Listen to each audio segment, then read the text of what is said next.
After building up a ton of hype in their rookie year, the 2024 wide receiver class disappointed greatly in their second season. We discussed the future fantasy outlook for Malik Nabers, Marvin Harrison Jr., and the rest of the 2024 wide receiver class on today's episode of Locked On Fantasy Football.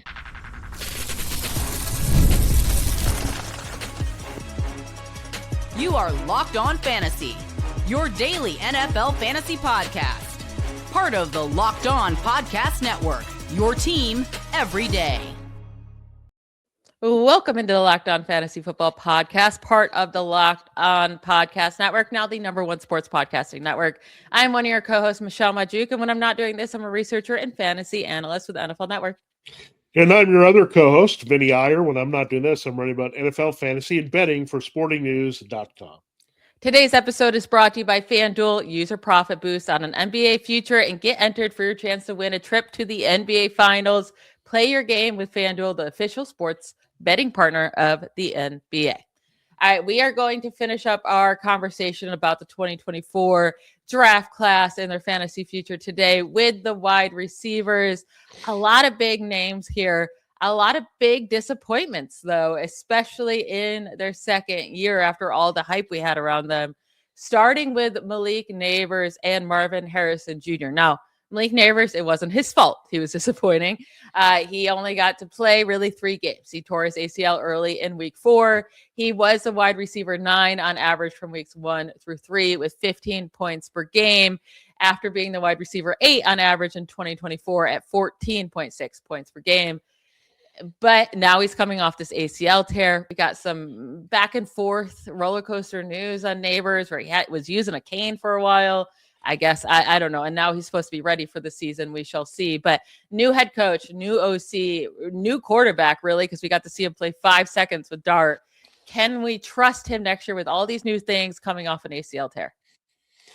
Yeah, that's the bottom line. I think if he's on the field, you're good to go. But it's a long road to recovery with this injury. I'm glad it, in one way, that it happened rather early in the season there, week 4. So, I mean, it changes the timeline versus suffering the knee injury, like, say, in the double-digit weeks, 12 through 16 or something like that. So that gives him some hope here to build on that. And look, wide receiver 13 was the average, but he also had to deal with some quarterback mess before then, especially Russell Wilson. Jackson Dart, he did have a nice chemistry. They made a big play downfield, remember, right before he got hurt. So there's that going for him, that whatever we saw, limited flashes, they seem to be on the same page. So that's good, right, going in with a new offense. And I think they want to take advantage of Nabers' big playability. I would think that he wants to prove himself still as a top receiver in this league. It's kind of close to contract time to get that second deal. He wants to prove he's up there in his prime when working with decent quarterback like a Justin Jefferson, Jamar Chase, and get that type of money coming out of LSU. So I do like Nabers here to really have a nice season overall. I think wide receiver 13 is interesting in terms of where his finish was, and I think he's got higher upside than that. So I'm willing to take a shot on him a little bit more. Last year, the whole debate came down to him or Brian Thomas Jr. after their breakout seasons. It turned out to be a moot point because Thomas faded. He had his own injury issues, was inconsistent in Jacksonville to the point he wants to trade now. And then you look at Nabers, he wasn't healthy beyond 3+ games this year. So it was a total washout for these guys. But Nabers, I think, is a better talent. He was drafted earlier for that reason. So I definitely want to watch him. So if he's somewhat just like, hey, he's healthy, and even if he's at 75 to 80%, I'm going to feel really good about Nabers, especially in the upside of the offense with Jackson Dart. Yeah, a lot of question marks, but he should get so many targets next year. I guess there's, a lot of these mock drafts are having the Giants take a wide receiver early. Maybe they do, and maybe that changes their thought process. But right now, I mean, it's hard to envision him not getting 150, 160 targets next season. And with Dart, who I expect to have a great season, and I think Dart's a good player, he should thrive. So I'm excited about Nabers. It will definitely be a risky pick, and he's going to go, maybe late first round, early second round pick. So it's not going to be cheap. And right now, he's even ahead of Justin Jefferson in 2026 consensus rankings. If you had to go for Nabers or Jefferson, I mean, I know Jefferson really struggled this year with J.J. McCarthy, but which way are you going? Oh, that's a tough one. I would say I'm still going Jefferson, but barely. Yeah. Like it's less gap Okay. than you think between those two. And again, I have feeling they might have a different quarterback, at least option for the Vikings, and that would make me rethink things. If it's even Mac Jones, who actually unlocked Brian Thomas Jr. there in Minnesota, say it's like that, that's going to be good. I'm not sure I'm going to be hot on it if it's like a Malik Willis, but at this rate, you look at Nabers versus Jefferson, very similar receivers to them and Jamar Chase, that they're very like built from the LSU pedigree and all that. So I think Nabers on the field, he's a guy that we're going to look at and should produce basically wide receiver one numbers in the top 12 if he's healthy and he has this Dart as his quarterback as long as we can. So again, Nabers is just a guy I'm going to trust a little bit more, even if he's not fully healthy, more so than some other guys, such as a Marvin Harrison Jr., who's really hard to rank here in 2023. Hey, he's so hard to rank because wide receiver 39 this last year, wide receiver 42 in 2024. His numbers were actually worse in 2025, despite the 3 position jump in the fit or in the average scoring. But average basically a whole point fewer in fantasy points and half point per game this second year. He did miss 5 games with injury. Maybe that, brought down his production a little bit because he tried to play through being injured. Only 4 touchdowns compared to 8 in his rookie season. His receiving yards per game went down a little bit, but it's just so hard to think about what Marvin Harrison Jr. is because we could have blamed it on all the coaching staff, right? Until Michael Wilson got the chance to jump into the Harrison role and thrived. That's the thing that's going to mess everybody up. It doesn't make sense that it's like, okay, we were blaming it on the coaches. Then Michael Wilson comes in and absolutely dominates in that role. Why can't Marvin Harrison Jr. do that?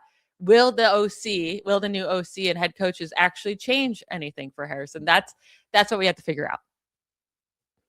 Yeah, it's maybe playing him at the different position, right? If Michael Wilson succeeds at this position where they line him up, then they should stick with that and play off him and Brock Bowers and have Marvin Harrison be the complementary deep threat. Now, what's happening, interestingly enough, is you have a guy that worked with Garrett Wilson in New York and Nathaniel Hackett.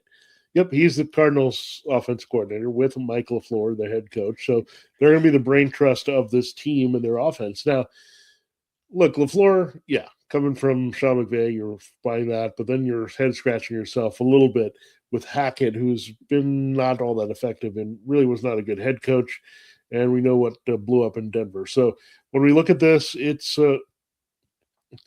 tough here to think that Marvin Harrison is going to rebound. Like the talent is there, but is the talent there? Like he has been hyped big time, right? He was not just he was going to be really good. He was hyped as a can't miss guy. And so far it has been missed for sure. You make a great point. They plugged and played Wilson. He looked a lot better. So I don't think they're suddenly going to strip Wilson of a key role, right? I mean, he came through and the new coaching staff may reevaluate that, but I don't think they're just going to say Harrison has got the name. He's the higher drafted player. We're just going to play him over Wilson. I think they need to adjust and find him the right spot to play in. So, oh boy, I don't think I want to take a chance on him. I think there's just too much depth at wide receiver. We're looking at third year, second year, any class here where I don't have to go after Harrison. Thank goodness. I think I'm done. Again, wide receiver 39, wide receiver 42. 30 years, typically when we evaluate and feel good about wide receivers, that was a big deal in fantasy past, I will say. That if you hit those third-year wide receivers, you're probably going to have a very good team. But now it's accelerated. Wide receivers show up in their rookie year. They show up in year 2. So if you don't do it in year 1 or year 2, then you can start to really worry. And I think that's where we're at with Marvin Harrison.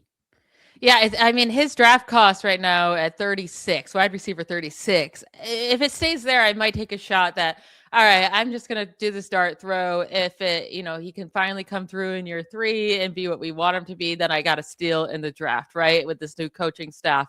Because the guy's going before him. I mean, it's Brian Thomas Jr., who we'll talk about in a second here, but what's going to change for him? Rome Odunze, who we'll also talk about, Emeka Egbuka, who frustrated us at the second half of his rookie season, Cortland Sutton, Christian Watson, like not these guys that feel like so bad to miss on. And then right after him are Chris Godwin and Stephon Diggs. So, I mean, I think his current price is I'd be willing to take the shot on him, but I'm not going to expect him to take a massive leap. It'll be just more of like a dart throw type of play, and hoping that he could do it with the new coaching staff.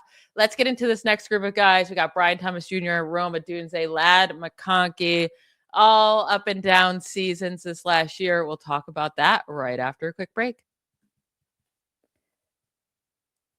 Tax season doesn't have to take over your life. This year, TurboTax is making it easier than ever to just hand things off and move on with your day. With TurboTax full service, you can have your taxes done for you by a trusted local expert, start to finish without the stress or the guesswork.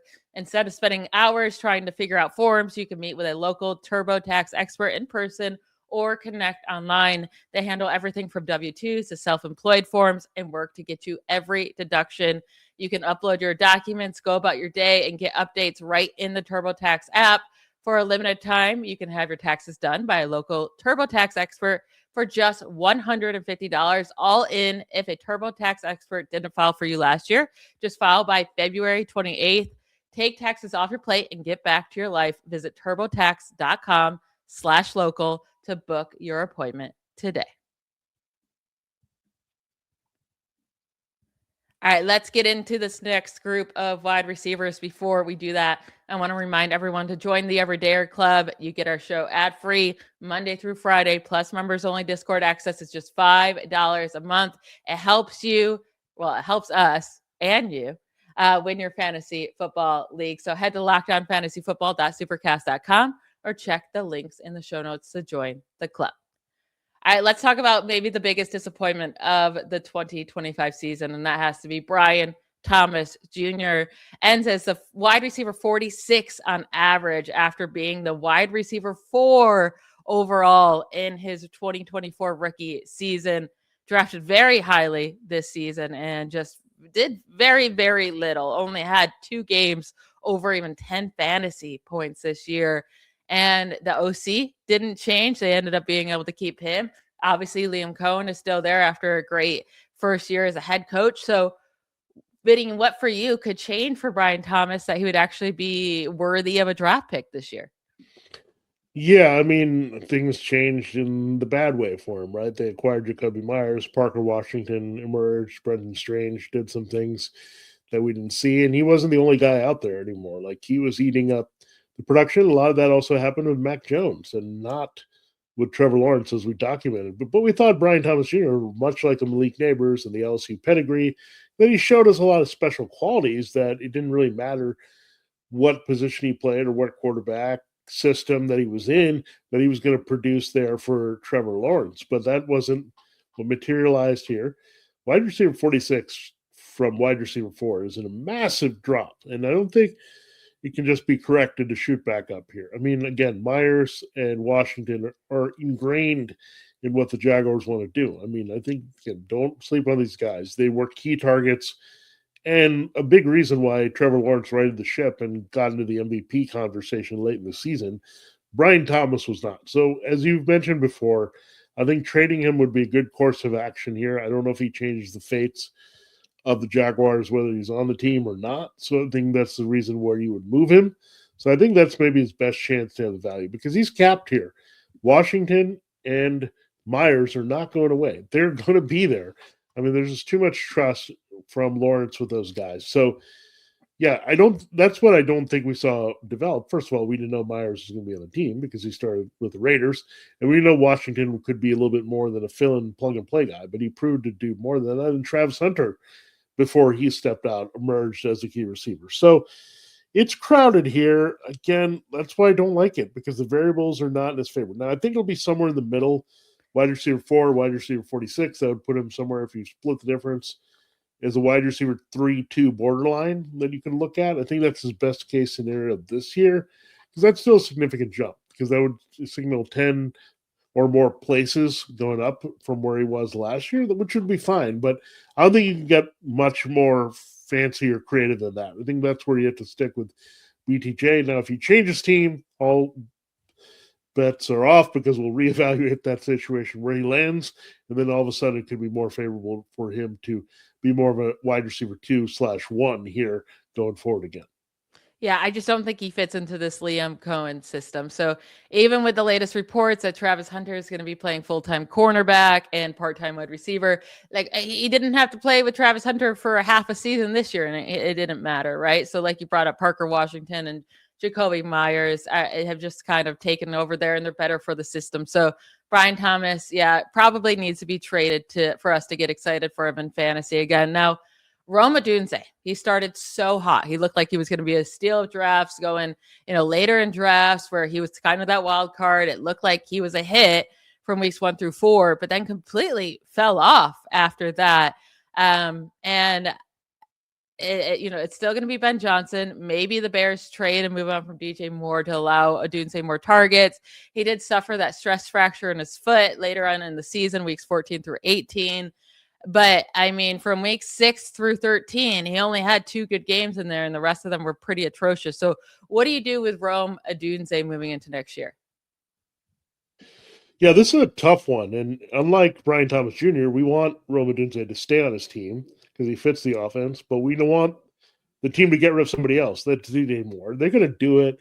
We've heard these rumors that they could be on his way to the Raiders, or some other teams are going to be offering some good packages to take DJ Moore. Like, I think that's not a bad idea for the Bears, but again, finding someone to take DJ Moore on when he was a little bit up and down with his usage and fickle nature of how he's playing right now, that's a tough sell, right? But I think the Bears are going to have to shop it. Now, if he's out of the equation, then it's streamlined between him and Colston Loveland being the primary targets, and your third guy is probably Luther Burden, the third, working the slot here with Olamide Zaccheaus also being a free agent for the Bears. So when you look at Odunze, it's hard today. Odunze or Thomas, like I think I would feel Odunze a little bit more. The path to Odunze putting up numbers, because again, now the crowds are the same. That variable is the same. Now you have the offense carrying over for both teams, right? We know what we've seen from Thomas and Odunze, and Odunze showed us a lot more upside and flash in his particular offense that carries over versus what we got from Thomas. So again, these guys drafted early were all special, but there's now a reason why Odunze was drafted so high right after Caleb Williams. He does have some special qualities as an overall receiver. I'd like to see if they're not going to put Burden in that role, put him a lot in the slot and treat him like Amon-Ra St. Brown, where he can make some big plays, stretch the field, but also work the slot and have his quickness and intermediate route running there. So there's a lot of things to evaluate on how the Bears use him, but trading DJ Moore is going to be what's huge here, because then Odunze would be really starting to get expensive. I will say that, because everyone will look at him as the number one clearly, and then he'll go up to like wide receiver 20 or something out of control with his value, and that could even be limited. So that's what we're going to watch here. But Odunze, Williams, we want that connection to get going here in 2026. Now, Ladd McConkey is going as the second most expensive wide receiver from this class, behind only Malik Nabers. Right now, his consensus ranking is wide receiver 19. He finishes just a wide receiver 38 on average this year, after being the wide receiver 18 on average in 2024. I actually don't think his cost is that crazy, right? They get Mike McDaniel as their new OC. He can get creative. As long as Keenan Allen is gone. So Keenan Allen is a free agent. He led the team in targets this year, highly inefficient. Ladd McConkey still led this team in receiving yards. It's just his targets were so far down because Keenan Allen kind of took over that role from what he had as a rookie. So I think McConkey can bounce back very easily and quickly. There's an easy path for him as long as Keenan Allen doesn't re-sign with the Chargers. Yeah, there's another rumor that everyone's getting excited about because of who the OC is for the Dolphins. And look, it also might be a move that they want to keep him away from a Chiefs reunion. Tyreek Hill is out there. So Tyreek Hill being out there, I don't know what's left in the Tyreek Hill tank here. He's slowed down, is there, but he's still another annoying guy that you would have to worry about, right, in the offense. And Mike McDaniel, obviously, in Miami, got Tyreek Hill's best season out of him, but that was almost 3 seasons ago. So that seems like forever ago. But you know what Tyreek Hill does? He's a big play guy out of the slot, which is what Keenan Allen does on a more limited basis. But with Keenan Allen, most action I saw him was him playing basketball in the NBA All-Star stuff. So let's hope that's the most action I see Keenan Allen here in Los Angeles for a while. Like, I do not want to see him back on this team. Like, he needs to hang it up. He potentially is a Hall of Famer right now with his volume of catches. So that's it. Like, let's move on. Let's give McConkey the slot full time. And why that's good, again, we can go back to Tyreek Hill.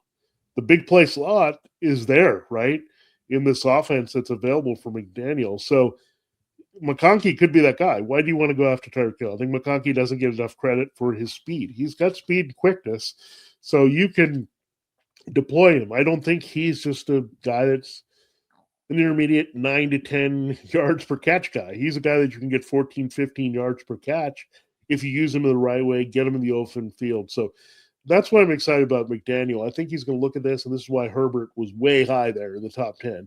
And I think everyone sees this is being an underachieving offense, being married with the right kind of guy that can get the most out of town. So we'll see what happens with McConkey, but looking at this, I actually might be more on McConkey being the better value than Odunze or Thomas at this rate. And that's really what I'm looking at. So I want to wait and see. I want to be cautiously optimistic, but there were definitely reasons. And Allen being there first and foremost, and Greg Roman not knowing what to do with McConkey are what killed his value. And now everything seems to be going back in his favor this offseason. Absolutely. We have a few more guys to talk about that.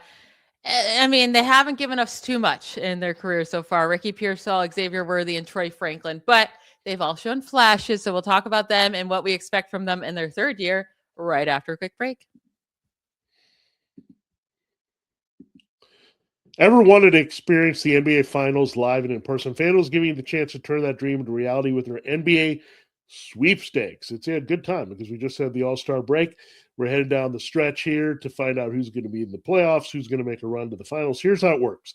Use your profit boost on any NBA future, and you'll automatically be entered for a shot to win an NBA Finals trip for two. That's right, flights, tickets, the whole experience ready for you. Futures are great this time of year, whether you're picking a team to win the championship or grabbing a conference title.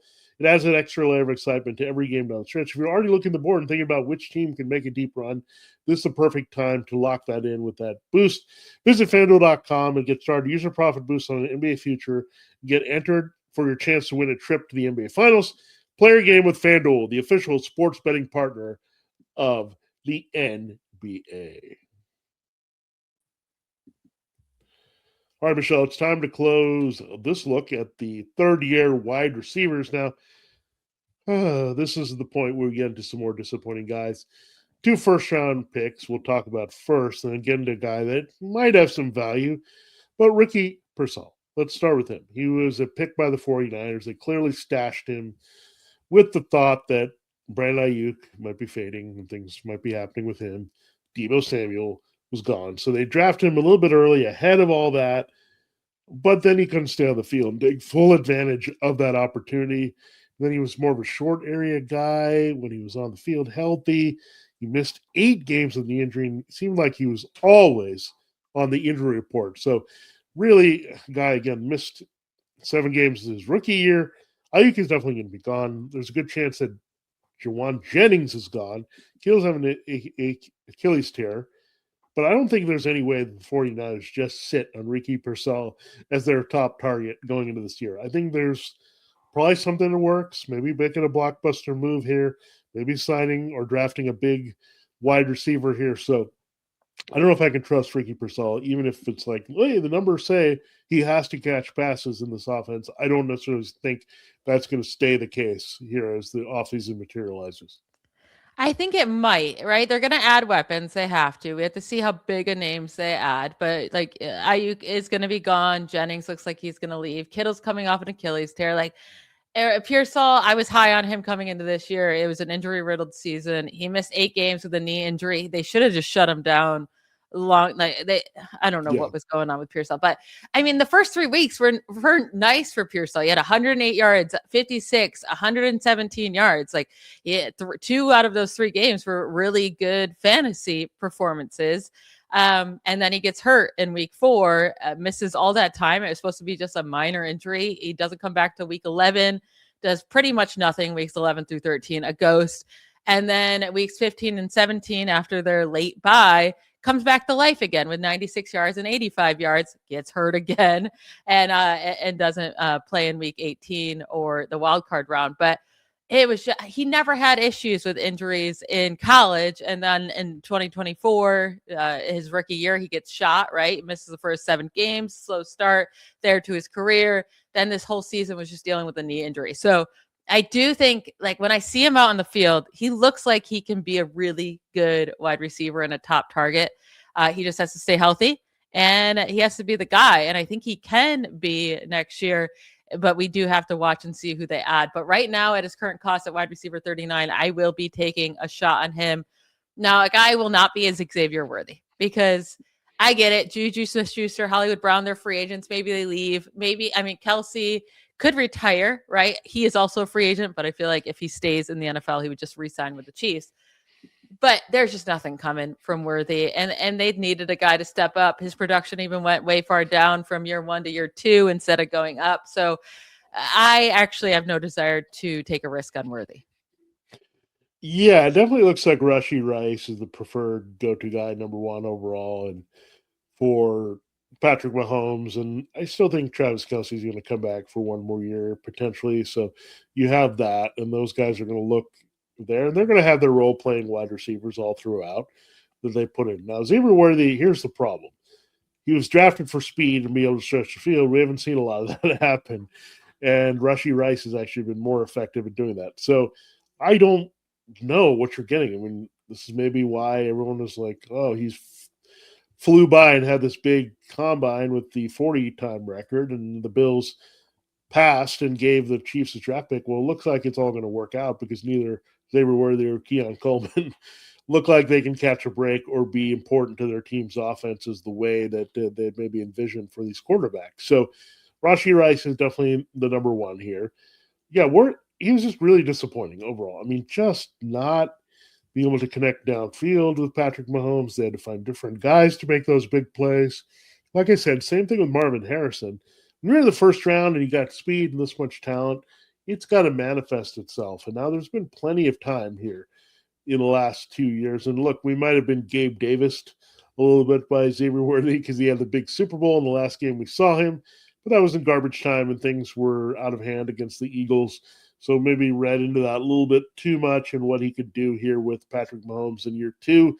Again, the idea of Xavier Worthy was better than the execution of Xavier Worthy, right?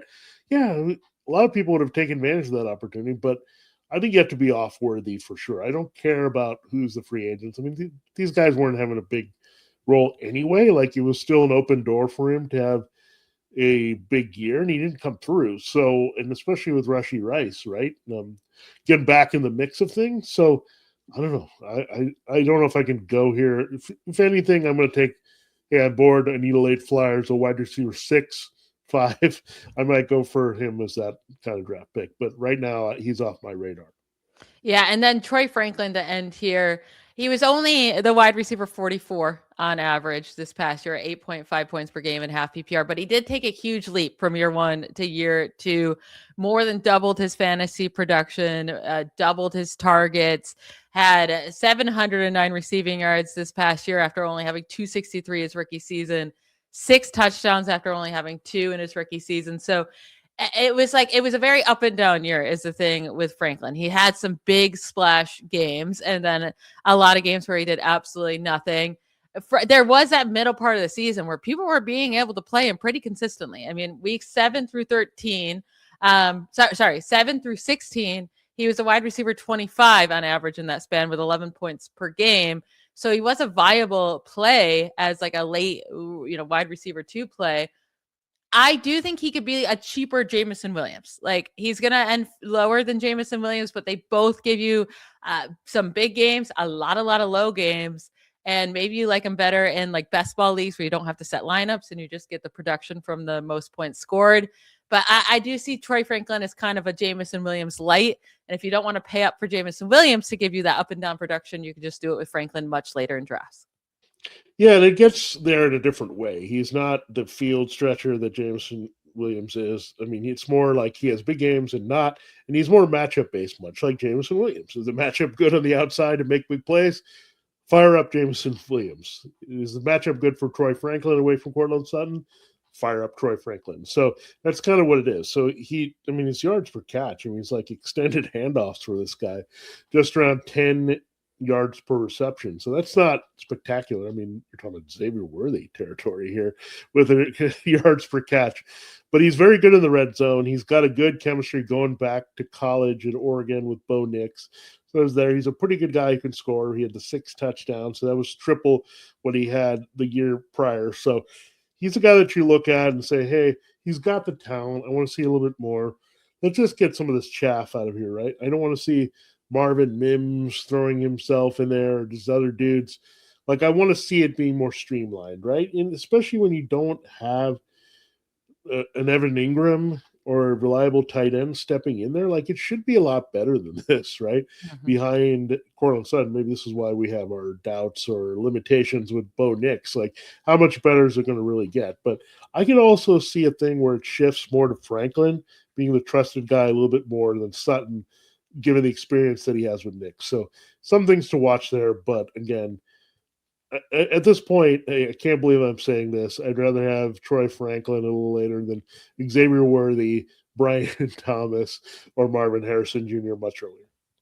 Yeah, the Marvin Harrison Jr. is interesting over Troy Franklin, but I get what you're saying with the cost differences there. That will be it for today's episode. Thank you for tuning in today. We will be back tomorrow. Make sure you subscribe and follow Locked On Fantasy Football so you get all the latest episodes. And if you never miss an episode, the Everydayer Club is built for you. Just $5 a month. You get all of our shows ad-free, plus members-only Discord access and more. Head to lockedonfantasyfootball.supercast.com or check the links in the show notes to join the club. We'll talk to you tomorrow. Bye, y'all.